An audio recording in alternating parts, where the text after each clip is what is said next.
നമസ്കാരം. എല്ലാ ദിവസവും രാവിലെയുള്ള പ്രീ മാർക്കറ്റ് റിപ്പോർട്ടിലേക്ക് കിടക്കാം. ഇന്നലെ നമ്മളെ സംബന്ധിച്ചൊരു ബെസ്റ്റ് ദിവസമാണ്. ഒരുപാട് പേര് ഇന്നലെ നല്ല രീതിയിൽ പ്രോഫിറ്റ് ഉണ്ടാക്കി. മാർക്കറ്റിനെ സംബന്ധിച്ചും കഴിഞ്ഞ 4 വർഷത്തിന് ഡേ ഉണ്ടാക്കിയ ഏറ്റവും വലിയ single day റാലിയാണ്. 16 lakh crore market cap ഇന്നലെ BSE ലിസ്റ്റഡ് കമ്പനീസ് ആഡ് ചെയ്തു. 5 ട്രില്യൺ ആയിട്ടുണ്ട് നമ്മുടെ ടോട്ടൽ മാർക്കറ്റ് ക്യാപിറ്റലൈസേഷൻ. US മാർക്കറ്റും ഇന്നലെ നമ്മുടെ മാർക്കറ്റ് ക്ലോസ് ചെയ്തതിനു ശേഷം ശക്തമായ രീതിയിൽ റാലി രേഖപ്പെടുത്തി. ചൈന US ട്രേഡ് താരിഫ് ചർച്ചകളെല്ലാം തന്നെ ബലം കണ്ടു. ഇരു രാജ്യങ്ങളും കുറച്ചു എന്നുള്ളത് കൊണ്ട് ഇന്നലെ US മാർക്കറ്റ് ഗംഭീര റാലി രേഖപ്പെടുത്തി. ഇന്നലെ ഇവിടെ സ്വാഭാവികമായ രീതിയിൽ റീറ്റെയിലേഴ്സ് നല്ല രീതിയിൽ ബൈ ചെയ്തിട്ടുണ്ട്. അപ്പോൾ നമ്മളെല്ലാ ആളുകളും ഉറ്റുനോക്കുന്നത് FISൻ്റെയും DISൻ്റെയും ആക്ടിവിറ്റീസിലേക്ക് തന്നെയായിരുന്നു. FISും DISും ഇന്നലെ ബയേഴ്സ് ആയിരുന്നു. ഭീകരമായ രീതിയിൽ പോയിന്റുകൾ അവർ ബൈ ചെയ്തിട്ടില്ല.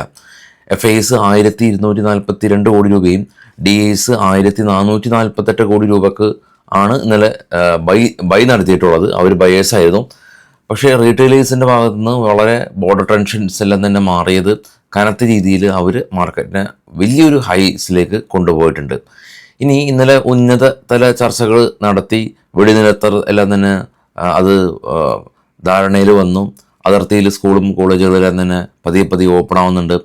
ഇന്നലെ 32 പുതിയ എയർപോർട്ടുകൾ, അതായത് അടച്ച എയർപോർട്ടുകളെല്ലാം തന്നെ ഓപ്പൺ ആക്കുമെന്നുള്ള ഒരു ഓപ്പൺ ആക്കിയിരുന്നു. ആക്ച്വലി അങ്ങനെ ഒരു തീരുമാനം എടുത്തു. പക്ഷേ ഇന്നലെ വീണ്ടും ഡ്രോണുകൾ, വെടിവെപ്പ് ഉണ്ടായിട്ടില്ല, പക്ഷേ ഡ്രോണുകൾ വന്നതിനെ തുടർന്ന് വീണ്ടും ഈ എയർപോർട്ട് സർവീസുകളെല്ലാം തന്നെ അതുപോലെ തന്നെ പുനരാരംഭിക്കാനായിട്ട് കുറച്ച് ഡിലേ ആകും.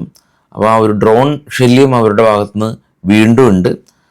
പക്ഷേ സ്റ്റിൽ വെടിനിർത്തലൊന്നും തന്നെ ലംഘിക്കപ്പെട്ടിട്ടില്ല എന്നുള്ളതാണ് അറിയാൻ സാധിക്കുന്നത്. അപ്പോൾ ഇനിയിപ്പോൾ അതിർത്തിയിലുണ്ടാകുന്ന സംഘർഷങ്ങളും മറ്റുള്ള കാര്യങ്ങളെല്ലാം തന്നെ നമുക്ക് വളരെയധികം കീനായിട്ട് വാച്ച് ചെയ്യണം.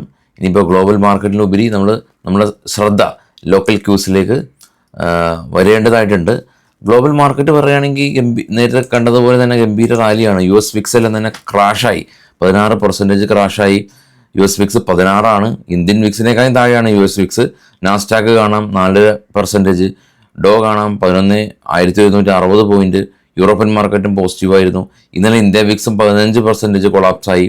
ഡോ ഫ്യൂച്ചർ ഇപ്പോൾ ട്രേഡ് ചെയ്യുന്ന ഡോ ഫ്യൂച്ചർ ഫ്ലാറ്റാണ്.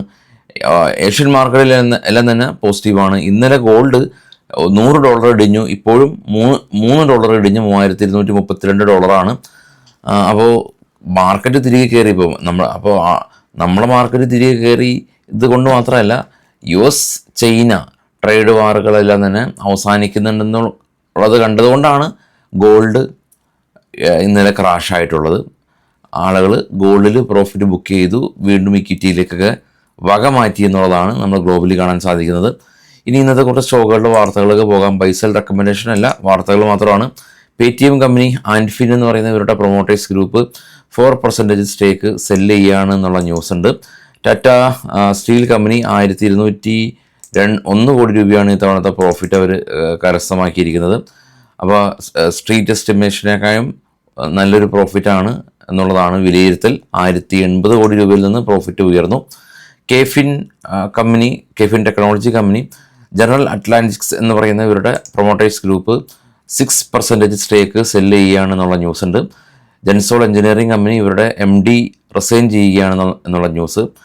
ഏതർ ഇൻഡസ്ട്രീസ് കമ്പനി ഓഫീസിലൂടെ ഫർദറായിട്ട് സ്റ്റേക്ക് സെല്ല് ചെയ്യുകയാണ് പ്രൊമോട്ടേഴ്സിൻ്റെ. സാഗിൾ പ്രീപെയ്ഡ് കമ്പനി 19 കോടി രൂപയിൽ നിന്ന് 32 പ്രോഫിറ്റ് ഉയർത്തി. ഉഗർ ഷുഗർ കമ്പനി 17 നിന്ന് 51 കോടി രൂപയിലേക്ക് പ്രോഫിറ്റ് ഉയർത്തി. റൈമണ്ട് കമ്പനി 130 കോടി രൂപ ലോസിലുണ്ടായിരുന്ന കമ്പനി 45 കോടി രൂപ ലോസ് കുറച്ചു. ജയ് ബാലാജി ഇൻഡസ്ട്രീസ് 270 നിന്ന് 75 പ്രോഫിറ്റ് സ്ലൈറ്റ്ലി കുറഞ്ഞു. JD പവർ കമ്പനി 29 നിന്ന് 53 കോടി രൂപയിലേക്ക് പ്രോഫിറ്റ് ഉയർത്തി. കിംസ് കമ്പനി 65 നിന്ന് 102 കോടി രൂപയിലേക്ക് പ്രോഫിറ്റ് ഉയർത്തി. ചാലറ്റ് ഹോട്ടൽ കമ്പനി 82 കോടി രൂപയിൽ നിന്ന് 120 കോടി രൂപയിലേക്ക് പ്രോഫിറ്റ് ഉയർത്തി. കെയർ റേറ്റിംഗ് കമ്പനി 21 കോടി രൂപയിൽ നിന്ന് 42 കോടി രൂപയിലേക്ക് പ്രോഫിറ്റ് ഉയർത്തി. GM ഫിനാൻസ് കമ്പനി 229 കോടി രൂപ ലോസിൽ നിന്ന് 210 കോടി രൂപ പ്രോഫിറ്റിലേക്ക് കമ്പനി മികച്ച റിസൾട്ട് കൊണ്ടുവന്നു എന്നുള്ളതാണ് ഇപ്പോൾ ഉള്ള ന്യൂസ്. വൈകിട്ട് 7 മണിക്ക് പോസ്റ്റ് മാർക്കറ്റ് ന്യൂസായിട്ട് എത്താം. Thank you.